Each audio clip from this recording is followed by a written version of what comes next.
Salut tout le monde!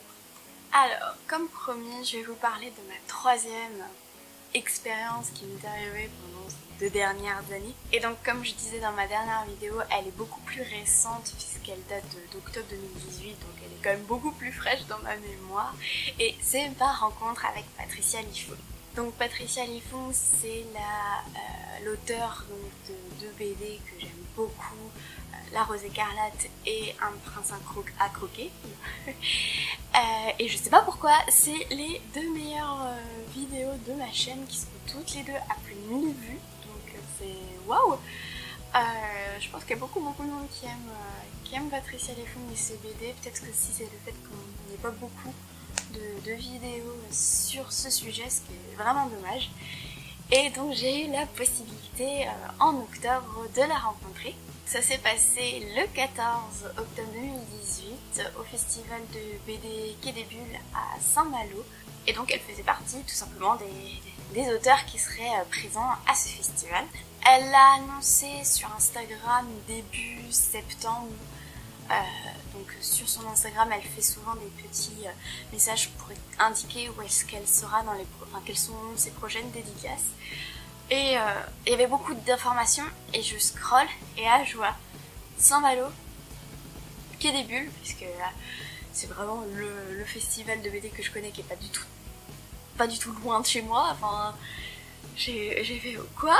Donc super excitée, mais je me dis mon dieu, est-ce que je vais réussir à y aller? Je sais pas si je vais être dispo, c'est sur le samedi dimanche. Je me dis est-ce que je vais travailler? Je sais pas.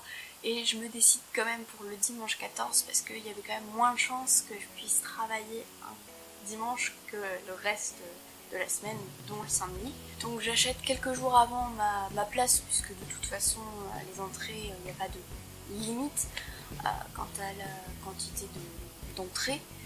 Donc c'était 10 € l'entrée, j'ai fait bon, ok. J'ai pris ça sur internet. En plus, j'ai décidé d'y aller seule puisque c'était compliqué, personne ne pouvait vraiment m'accompagner ce jour-là, donc j'étais un peu stressée, première fois que je pars toute seule comme ça, dans un festival que je connais pas, c'est la première fois que j'y vais aussi, c'est la première fois que je vais faire des dédicaces de BD, je sais pas du tout comment ça se passe, et justement c'était un peu mes inquiétudes, je savais pas du tout qu'est-ce qu'il fallait faire, quelle démarche et tout ça, donc j'avais des inquiétudes, j'avais des questions. Patricia Lifoun a posté quelques jours avant le festival des informations sur son Instagram, comment ça allait fonctionner, donc ça a répondu un petit peu comment ça allait fonctionner, et donc elle parle du fait que il y aurait 20 tickets par séance, donc elle était là le samedi et le dimanche. Je crois que même le samedi il y en avait 2 séances de dédicace, je crois, le matin et l'après-midi, mais j'étais quand même bien stressée parce que je me suis dit est-ce que les gens du samedi peuvent payer pour avoir les places du dimanche? Est-ce que il y aura pas genre une centaine de personnes pour seulement 20 tickets? Est-ce que je vais pouvoir avoir ce ticket? J'étais vraiment très stressée parce que c'est vrai que Patricia Lifoun c'est la tête d'affiche des éditions Delcourt, donc ceux qui éditent sa BD, et c'est pour ça qu'elle est obligée, ce qui est complètement compréhensible, de décider combien de personnes peut la rencontrer, si elle veut avoir le temps de faire une dédicace par personne. Donc c'est pour ça qu'ils devaient faire 20 tickets, et puis je crois que c'est la même chose à chaque fois, dès qu'elle fait une dédicace, c'est toujours 20 tickets par séance. Le jour J, le dimanche, je pars assez tôt. L'avantage c'est que Saint-Malo c'est pas loin de chez mes parents, donc j'ai fait pas beaucoup de route. En plus j'étais juste super contente puisque je suis née à Saint-Malo, donc c'était un peu mon auteur préféré avec ma ville préférée. C'était un peu le mix parfait, donc je suis partie assez tôt. Le festival commençait à ouvrir à 10 h, donc je suis arrivée un peu tôt, j'ai récupéré... j'ai fait passer ma place, ils m'ont donné un petit... je sais plus si j'avais un bracelet ou quoi. Non, je sais pas, j'avais le bracelet, mais voilà, ils ont validé ma place et je suis allée m'installer dans la grande file d'attente devant le festival. Et je suis en fait arrivée derrière des gens qui avaient l'air très connaisseurs de ce genre de festival. Je les écoutais un petit peu parler et j'étais genre, mon dieu, est-ce que je vais réussir à avoir J'espère que je vais réussir à avoir vraiment ma place. J'ai dû attendre une demi-heure, une heure, je sais plus vraiment. Ouais, je dirais une demi-heure, trois quarts d'heure, j'ai dû attendre. Alors, le problème, c'est que c'était en octobre et on a eu une malchance de dingue, c'est-à-dire qu'il s'est mis à pleuvoir. Alors, encore quand on attendait, ça crachinait, donc ça va. Mais il a fait très très moche ce jour-là. Donc c'était un peu chiant. Donc, les portes à 10h se sont ouvertes, on a passé la sécurité, blablabla. Je rentre. Le premier truc que je fais, alors, je savais où était le salon, enfin le stand de Delcourt. Donc je me suis précipitée pour avoir mon ticket, puisque la condition sine qua non pour avoir un ticket, c'était acheter une BD ou en tout cas un livre de Patricia Lefung pour pouvoir avoir un ticket. Alors heureusement pour moi, j'avais une BD qui me manquait, c'était les dernières missions. Les petites missions qu'il y a entre la grande histoire de la Rose écarlate. Donc je savais que je voulais celui-là. J'ai parcouru vite fait, il y avait un super stand, je vais vous mettre un peu des photos du stand, je pose juste une petite photo pour vous montrer un petit peu. Et donc à ce moment-là, j'arrive à voir la BD que je voulais, qui est donc le tome 6. Ouais, c'est ça. C'est cette BD là qui me manquait en fait. Donc moi je me la suis offerte, donc je l'ai achetée, tout ça, puisque au moins ça me faisait pas un doublon. Donc j'arrive à la caisse, ce qui m'a fait rire c'était qu'il y avait un papa avec sa petite fille d'une dizaine d'années. Je suis arrivée derrière genre, moi je l'achète pour moi. Et voilà, on arrive et la caissière super gentille qui me demande, vous voulez un ticket avec? Je fais, oui. Et elle me dit, ok, pas de soucis, voilà. Et elle me tend le ticket. Alors il est où le ticket? Il est là, le ticket. Le ticket très moche, mais c'est un ticket que j'étais très contente d'avoir. Donc qui montrait bien que j'avais ma place pour la séance de dédicace de Patricia Lefung. Donc quand j'ai eu ça, j'étais genre, mon Dieu, ça va arriver. C'était, oh mon Dieu. Trop contente. Donc là, je me calme un peu, je me dis, ok, je peux profiter un peu. Surtout que la séance de dédicace, je voulais le préciser, c'était à 13h. Donc j'avais 3 heures à tuer entre le moment où j'ai récupéré ma BD et le moment où elle va vraiment arriver. Donc ce qui m'a permis de faire un petit tour quand même du festival. Je me suis dit, tant que j'y suis quand même, en profiter, j'ai quand même payé ma place. Autant faire un tour, donc j'en ai profité. Le seul hic, comme je disais tout à l'heure, il était très moche. Et donc c'était un peu problématique parce que j'avais pas pris de parapluie parce que je voulais pas m'encombrer. Et donc heureusement j'avais mon manteau, je sais plus quel manteau j'avais, mais bon voilà, un manteau qui protège de la pluie. Mais c'était quand même de la sacrée pluie. Et surtout qu'il y avait le grand hall où il y avait toutes les auteurs de BD, et il y avait dans le casino justement qui est juste en face des expositions et tout ça, mais il fallait sortir, traverser pour y aller. Donc t'avais le temps de te faire tremper un chouïa, donc je suis allée quand même. Et puis j'ai fait le tour, voilà, c'était sympathique. J'ai vu des choses, mais bon, je me suis dit, ok, maintenant qu'est-ce que je fais? Il devait être 11h15, genre 11h30. Je me suis dit, je vais peut-être aller essayer d'acheter quand même quelque chose pour Patricia Lefung, parce qu'elle poste souvent, enfin elle a posté une petite photo sur Instagram en disant si vous voulez me ramener des petites gourmandises typiques de votre région, voilà, il n'y a pas de soucis. Donc moi je me suis dit ok, je vais essayer de lui acheter des gavottes, puisque c'est un peu le truc, pas de Saint-Malo mais de pas loin où j'habite, les gavottes. Enfin, en tout cas d'où habitent mes parents. Et donc je me suis précipitée dans Intramuros, donc dans Saint-Malo. Donc dans Intra, le problème c'est que là il a commencé vraiment à flotter. Et en fait là où se passait le quai des bulles, c'était vraiment assez loin d'Intra. Et donc le temps que j'y aille, ça allait, ça pleuvait, mais c'était pas gros. C'est quand je suis revenue, c'était le déluge. J'ai fait ok, je vais revenir en paix. Ça n'a pas manqué. Quand je suis revenue, j'étais un petit canard tout trempé. Donc j'étais quand même contente puisque dans Intra, j'ai trouvé un Carrefour City, genre très rapidement. Je suis allée courir dans le rayon, j'ai vu qu'il y avait des gavottes, ça m'a pas étonné puisque voilà. Et donc j'ai pris le paquet de carottes simple, les classiques, et je me suis dit oh c'est cool, je vais pouvoir lui offrir ça, elle va être contente, j'espère. J'achète mon truc, je reviens, donc, comme je disais, trempée. Et là j'avais acheté mon petit manger aussi avant, qui était midi et quart, je commence à un petit peu manger, mais j'étais un peu tendue parce que j'étais oh mon dieu, ça va venir. Le temps que je finisse de manger, la dédicace qui était juste avant, qui devait se terminer justement à midi et demi, se terminait. Ils ont enlevé les pancartes de la dédicace du matin pour mettre ce trésor, et donc j'ai pu voir où est-ce que se situerait Patricia Lifung. Je fais le tour, il y avait un petit groupe qui s'était déjà formé pour attendre Patricia Lifung. Je m'assois, forcément la plupart c'est des jeunes, c'est des enfants, ados. Je suis là genre est-ce qu'il va y avoir des gens un peu plus de mon âge ou non? Et heureusement il y a deux jeunes qui sont arrivés aussi, donc même âge que moi, donc j'étais là ça va, je suis pas toute seule. Et en fait je discute avec une fille qui attendait aussi. Je fais ouais toi aussi t'es pour Patricia Lifung? Un peu ouais. Et puis elle me demande t'es combien? Je fais combien, c'est-à-dire t'as un numéro sur ton bracelet? J'ai un numéro sur mon bracelet.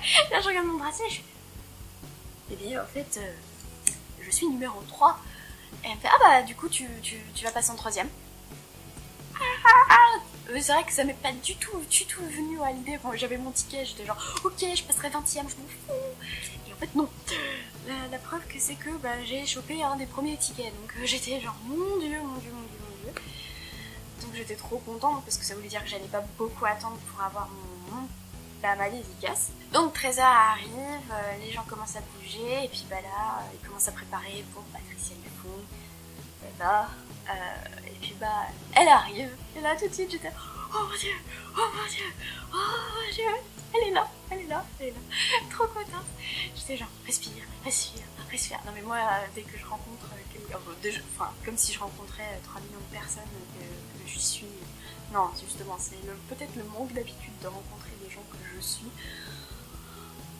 J'étais genre toute excitée et j'étais un peu stressée en me disant qu'est-ce que je vais lui dire, qu'est-ce que je fais, qu'est-ce que je demande, Heureusement il y avait 2 personnes devant moi, donc j'écoutais un peu ce qui se passait. Puis donc Patricia s'installe à son stand, il nous demande de nous mettre en ligne tout simplement dans l'ordre d'attribution des tickets. Donc moi je suis numéro 3, est-ce que je peux passer? Oui allez-y. Donc on s'installe, on s'est installé en même pas 5 minutes, très tranquille. Les organisateurs étaient super contents en disant waouh, vous êtes pas de problème, pas de je me pousse, non, on a chacun entendu à notre place. Et donc voilà, la séance de dédicace commence, les 2 personnes passent, et puis c'est mon tour, et je suis genre je m'approche, mon dieu. Donc elle me demande ce que je veux, et c'est vrai que pendant toute j'avais pas réfléchi à cette question en fait. C'est vrai que c'est bête, mais j'avais complètement oublié cette partie de qu'est-ce que je veux comme dédicace. J'étais genre mince.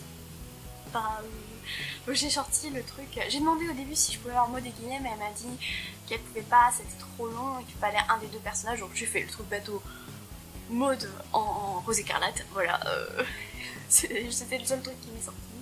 On va voir. Donc elle m'a dédicacé donc la BD que je m'étais offert au début. Elle commence à me la dessiner. Je fais du coup j'avais mon petit paquet de gavottes. Je fais au fait je vous ai offert, je voudrais vous offrir ces gavottes, c'est un gâteau traditionnel. Oh super, merci, c'est sympa. Ouais, j'ai fait oui, j'ai vu votre message, voilà, je voulais vous faire plaisir. Et donc elle avait l'air contente, mais j'étais et donc elle m'a dit si tu veux, pendant que je fais ta dédicace, est-ce que tu veux regarder mon carnet de dessin, puisque donc comme je disais c'était en octobre, et pour ceux qui la suivent sur Instagram, elle a fait le challenge de beaucoup de dessinateurs Inktober, donc c'est un dessin par jour sur tout le mois d'octobre. Donc j'ai vu son carnet à dessin, donc c'était très bizarre puisque je la suis sur Instagram, donc je voyais les dessins par mon portable, mais là de les voir, les toucher, j'étais genre mon dieu, ne fais pas de bêtises, et j'étais waouh, donc impressionnée. Et puis elle m'a aussi invité à regarder parce qu'elle vend aussi des petites cartes postales, des petits dessins à côté. Bon, malheureusement j'ai pas pu lui en prendre parce que la place plus déjà la BD, c'est vrai que ça a commencé à s'accumuler, donc je pouvais pas non plus trop, mais voilà, c'était super, franchement super génial déjà de les voir. Peut-être la prochaine fois je prendrai quelque chose. Donc je finis de regarder son carnet à dessin, puis je lui demande timidement est-ce que je peux me prendre en photo en train de dessiner. Elle me répond oui, oui, pas de souci, donc ce qui donne cette photo. Et là elle me dit oui, puis quand j'ai terminé, si tu veux qu'on fasse un selfie toutes les deux, y a pas de souci. J'étais là, j'entends me demander pas tant. J'étais trop contente. Je meurs, c'est officiel. Flo est morte. Et j'étais genre, non, mon Dieu, trop contente. Et donc j'étais, je prépare mon téléphone en tremblant. J'étais genre, mon Dieu, je vais pas lui faire perdre de temps, je vais pas lui faire perdre de temps, faire perdre du temps aux gens. Je me suis trop excusée, genre, excusez-moi. Genre, je veux prendre une photo, mais excusez-moi. Et j'étais trop contente. Donc quand elle a terminé mon dessin, enfin ma dédicace, on s'est tourné. Enfin, c'est un peu compliqué parce qu'il y avait la table entre nous deux, mais j'ai réussi à geler un peu. Donc ce qui donne cette magnifique photo. Alors, ignorez ma tête s'il vous plaît. C'était pas mon bel angle, hein, mais bon, je m'en fous. Elle est trop mignonne sur la photo, je trouve, elle est trop adorable. Et mais j'ai ma photo avec Patricia Lifung, j'étais trop contente, je la remercie, elle me dit bon bah à plus. Surtout j'avais vraiment pu discuter avec elle, je lui disais que je lisais ses BD quand même depuis 2012, ouais c'est ça, 2012, j'ai connu La Rose Écarlate. La Rose Écarlate ça fait beaucoup plus longtemps, mais moi j'ai connu en 2012. Donc ça fait quand même un sacré bout de temps quoi, donc elle était oh super, oui j'ai beaucoup de fans qui ont grandi, qui ont commencé, elles étaient ados et puis maintenant elles sont plus adultes, c'est moi. Et non c'était vraiment super, très très très très gentil. Et puis j'ai récupéré ma petite BD, elle m'a dit attends que ça sèche un peu avant de la fermer, d'accord. Et puis je suis sortie de la ligne et je suis morte une deuxième fois en me disant mon Dieu j'ai une dédicace. Donc j'étais super contente. Donc j'ai ma petite dédicace. Alors je vais vous la montrer, mais je pense pas qu'elle va ressortir très très très bien à la caméra. Je ferai un petit close-up. Ouais, ça va pas forcément être génial. Ouais, je pense pas qu'elle ressorte, mais je vais faire un petit zoom sur la dédicace. Mais j'étais trop contente de la dédicace et même de la rencontre. Parce qu'elle est vraiment très très très gentille, Patricia Lifung, donc j'étais super contente. Et puis maintenant j'ai l'expérience de ce que c'est qu'une séance de dédicace, donc je sais pertinemment que si elle repasse pas très très loin où je suis, c'est clair et net, je vais tout faire pour pouvoir aller la voir. Et je serai certainement plus détendue que cette fois-ci où j'étais genre c'est tout nouveau, je sais pas qu'est-ce qu'il faut faire. Là je pense avoir un peu plus d'éléments et puis la prochaine fois je saurai aussi que je peux emmener ma propre BD, puisque je me suis demandé, mais c'est vrai que c'est un peu débile parce que comment ils peuvent savoir, mais j'ai cru qu'il fallait faire dédicacer seulement le bouquin ou la BD que tu t'es acheté, alors qu'au final non. Donc la prochaine fois j'aimerais bien me faire dédicacer quand même la première BD de La Rose Écarlate, et puis crescendo comme ça, parce que oui, je compte la rencontrer autant de fois qu'il y a de BD de La Rose Écarlate Mission et Un prince à croquer. À côté, il y avait Philippe Bogaki qui est donc aussi qui fait partie de la team Rose Écarlate, mais aussi des mythiques. Alors je dois avouer, les mythiques, moi je les ai pas lus. Je sais que c'est la BD dont Patricia Lifung fait partie. En fait, c'est tout un collectif d'auteurs de BD qui participent sur les mythiques. Et donc Philippe Bogaki était à côté aussi, mais il y avait quand même du monde. J'ai pas voulu attendre trop longtemps, donc je préférais faire un petit tour du festival une dernière fois, mais de toute façon j'étais assez pressée, donc il fallait que je rentre assez rapidement. Donc j'ai fait un dernier petit tour. J'ai fait aussi un petit tour dans les goodies. Je me suis acheté un petit tote bag que j'ai pas là. Je vais vous faire aussi un insert de ce tote bag de Quai des Bulles. Et puis après je suis rentrée vraiment tranquillement chez moi. Mais j'étais aux anges quoi. Je suis sortie de là, j'étais trop contente. C'est vrai que j'aurais pu essayer de voir d'autres auteurs, mais je m'y connais pas trop au niveau BD. Je suis pas comme mon papa qui est très fan de BD. Moi, c'est vrai que ma connaissance de BD est un peu minime. Donc j'ai essayé de voir s'il n'y avait pas des noms que je connaissais, mais voilà, j'y suis vraiment allée spécifiquement pour Patricia Highsmith. Et la mission a été accomplie, donc trop contente. Donc voilà pour ma super dernière grosse expérience voilà, de l'année 2018. Et ce qui conclut toute cette story time, on va dire, de mes expériences. Et puis maintenant, je vais revenir à un rythme où je vais vous parler soit de ce qui m'arrive, cinéma, spectacle, quoi, ou des choses que j'ai vues il y a longtemps, ou que j'aime beaucoup, que je voudrais vous partager. Donc si cette vidéo vous a plu, n'hésitez pas à vous abonner pour ne pas louper mes prochaines vidéos. Et puis moi je vous dis à la prochaine. Salut!